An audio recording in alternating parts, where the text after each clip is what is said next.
Por que a Bíblia protestante difere da Bíblia católica em relação aos chamados livros apócrifos? O que é apócrifo? O termo apócrifo quer dizer oculto. Por que é dado este nome a alguns livros que estão na Bíblia católica e não estão na Bíblia protestante? Apócrifo ou oculto, por quê? Porque a identidade do verdadeiro autor do livro é oculta.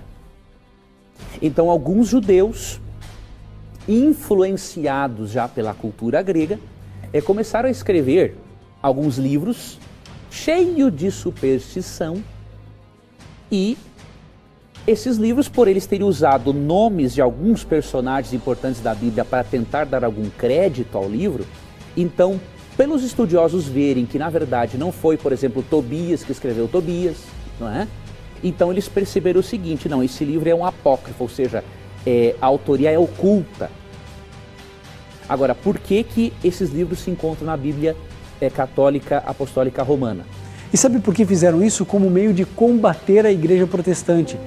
Lutero não traduziu os apócrifos, porque eles contêm ensinamentos que não estão em harmonia com os demais ensinos da Bíblia. No Concílio de Trento, por volta de 1546, no Concílio de Trento, esses livros foram agregados à Bíblia, com o intuito, obviamente, de apoiar alguns dos ensinamentos católicos romanos que não têm base bíblica.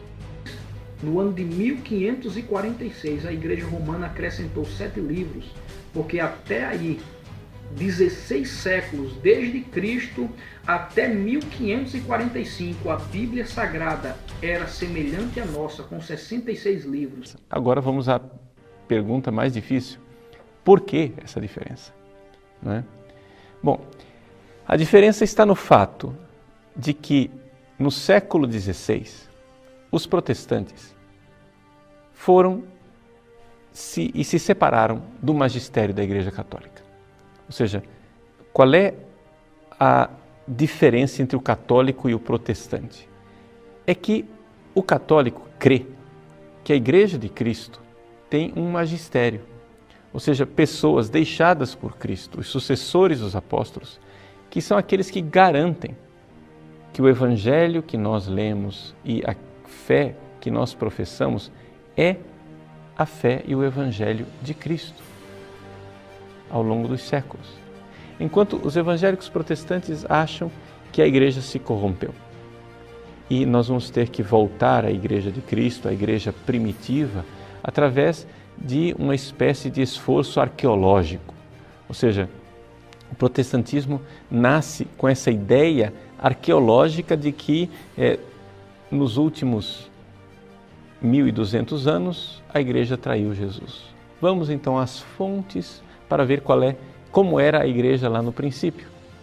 Então, os protestantes foram perguntar quais são os livros do Antigo Testamento e descobriram que os judeus tinham uma lista diferente da lista católica.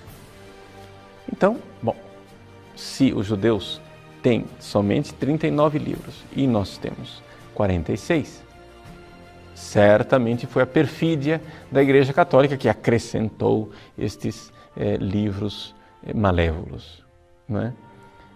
Então, foi assim que alguns protestantes começaram a tirar esses livros da sua escritura.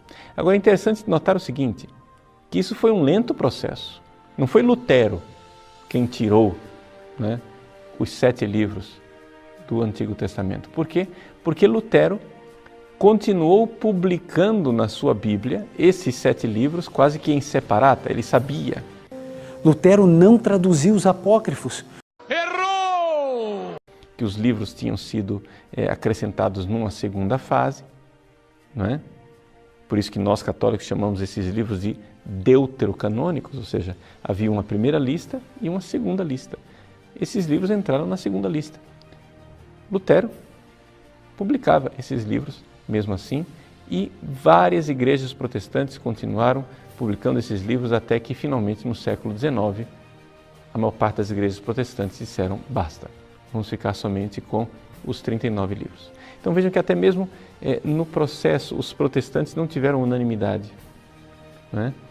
Por quê? Porque levou bastante tempo, exatamente porque a igreja protestante padece de um problema. Ela crê mais na sua pesquisa histórica do que na fé que a igreja transmitiu ao longo dos séculos. E exatamente aqui está a fragilidade da eclesiologia protestante. Ou seja, o protestantismo nasceu como a religião da Bíblia, a religião de um livro, né? A sola scriptura. Enquanto nós católicos, que cremos na Bíblia, somos a continuação do corpo de Cristo ao longo da história. É isso que a Igreja Católica crê que ela é. Ou seja, a Igreja é o corpo de Cristo. E nós somos Igreja, nós cremos na fé da Igreja. E é a fé da Igreja quem nos dá a Bíblia de presente. Essa é a grande diferença entre o católico e o protestante. Vamos, então, olhar um pouco para a origem histórica dessas duas listas. Vejam só, o Antigo Testamento, que foi escrito originalmente em hebraico, eu tenho aqui, né, a Bíblia hebraica, né, que na verdade se abre ao contrário, se abre aqui atrás, né, porque se escreve de trás para frente. Então está escrito aqui, Torá, Neviim, Vaketuvim. É a Torá, os profetas e os escritos. São as três partes da Bíblia hebraica, que hoje em dia se abrevia dizendo Tanakh. Ta de Torá, Nak de Neviim, Na de Neviim e Ka de Ketuvim. Tanakh. Essas três partes. Bom, a Tanakh, ela teve um processo lento de canonização. A lista dos livros foi fixada aos poucos. De tal forma que a Torá, os 5 primeiros livros da Bíblia, o Pentateuco, foi a primeira coisa que foi fixada. Logo depois foi fixado os profetas, foram fixados os profetas. E somente num período posterior é que se fechou o cânon dos escritos. Então veja aqui a diferença que existe entre a Bíblia católica e a Bíblia judaica ou protestante está exatamente nos escritos. A Torá é a mesma. Os profetas são os mesmos. São os escritos que são diferentes. Por quê? Porque esta última fase da Bíblia não estava ainda canonizada, ou seja, não estava fechada a lista na época de Jesus e dos apóstolos.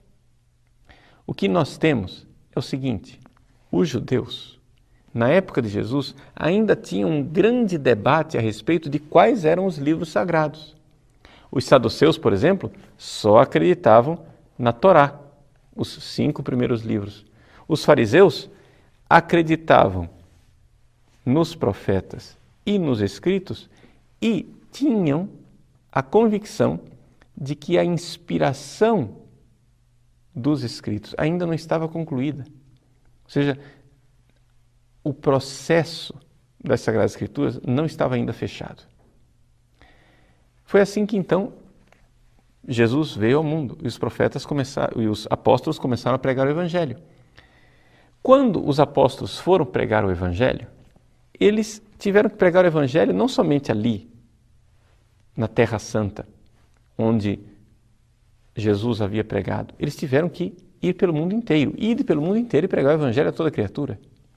Ora, o mundo inteiro daquela época falava basicamente o grego, né? O grego era o inglês da época, por assim dizer. Havia outras línguas, mas era a língua do comércio, né? O grego era a língua que as pessoas utilizavam nos vários países. Então, os apóstolos começaram a pregar o Evangelho em grego. Mas a Bíblia estava escrita em hebraico. Bom, então os apóstolos foram e pegaram uma tradução grega da Bíblia, que é o que nós chamamos de Septuaginta, a tradução dos 70, que é uma tradução que tinha sido feita em Alexandria ainda antes de Cristo. Acontece que esta tradução dos 70 possui nela esses 7 livros a mais.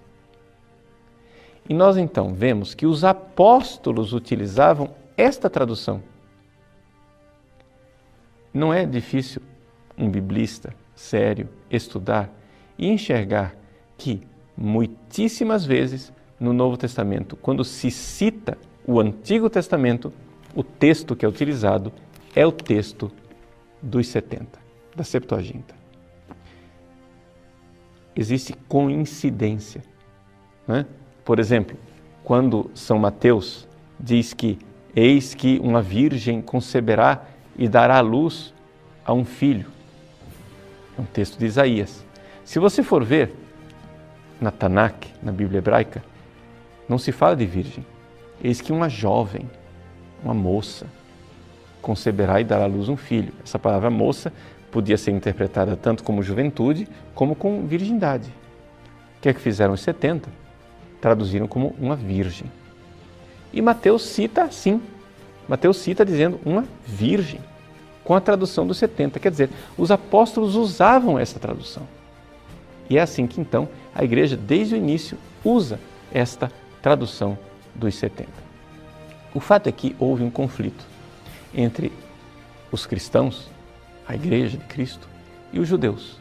Os judeus começaram a ver que os cristãos estavam pregando de uma outra forma, de uma forma diferente daquilo que eles costumavam crer, e então houve a, digamos, excomunhão dos cristãos da sinagoga.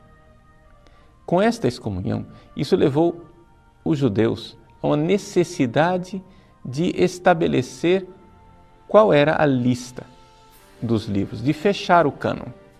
Então foi mais ou menos no final do século I que os judeus resolveram fechar o cânon e excluir aqueles livros a mais que estavam na Septuaginta. Mas isso foi um processo posterior a Jesus, um século depois de Jesus.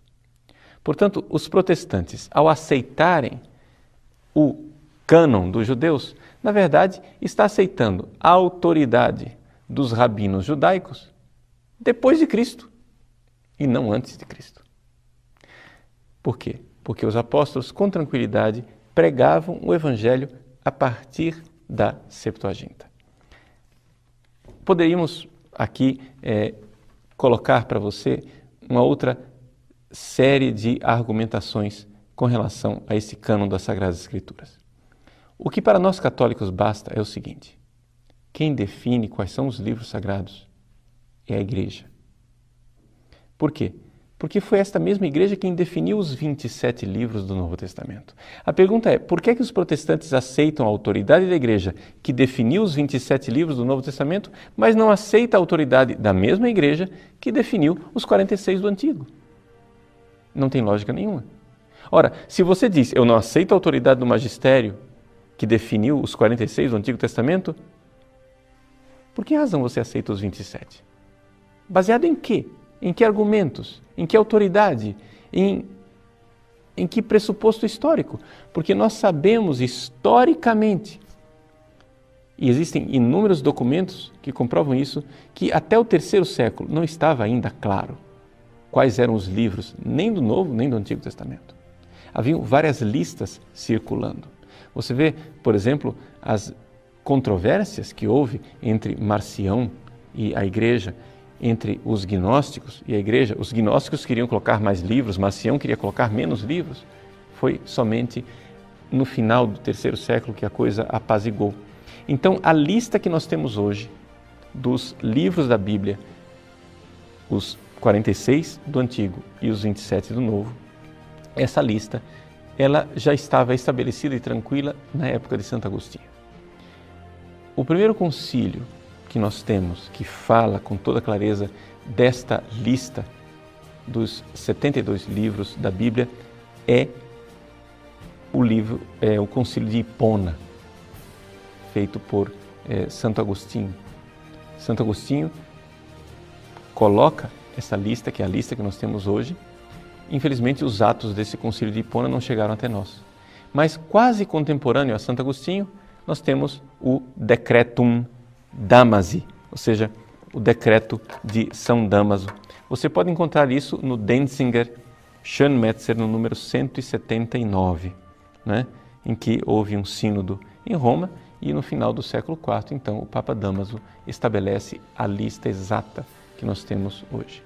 Se você quiser mais alguma documentação a esse respeito, você pode olhar o Catecismo da Igreja Católica, que é talvez um documento mais acessível para você. No número 120 do Catecismo, você tem a lista dos livros do Antigo e do Novo Testamento, que são para nós canônicos. Os 72 ou 73 livros da Bíblia, conforme você una ou não Jeremias e Lamentações. Pois bem, estes são os livros canônicos. Aqui no Catecismo você encontra na nota número 119, né, a nota de rodapé, as fontes dessa lista. Ou seja, ele coloca esse decreto de Damaso, que eu acabo de citar para vocês no Denzinger Schönmetzer, mas também o decreto do Concílio de Florença, dos Jacobitas, e do Concílio de Trento, na quarta sessão, a respeito dos livros sagrados. São esses os concílios que estabeleceram nos momentos de dúvida quais eram os livros das Sagradas Escrituras. E é por isso que a Igreja Católica crê na fé dos apóstolos e na fé transmitida na Igreja durante os séculos. Nós não somos a religião de um livro, somos a religião de uma pessoa, Jesus Cristo. Esta pessoa, nosso Senhor Jesus Cristo, nós temos contato com Ele, vivo e verdadeiro, na sua Igreja. A mesma Igreja que celebra os mesmos sacramentos, que tem a mesma fé, que crê nas mesmas Escrituras e que está debaixo do mesmo governo eclesiástico do Santo Padre e dos bispos em comunhão com Ele.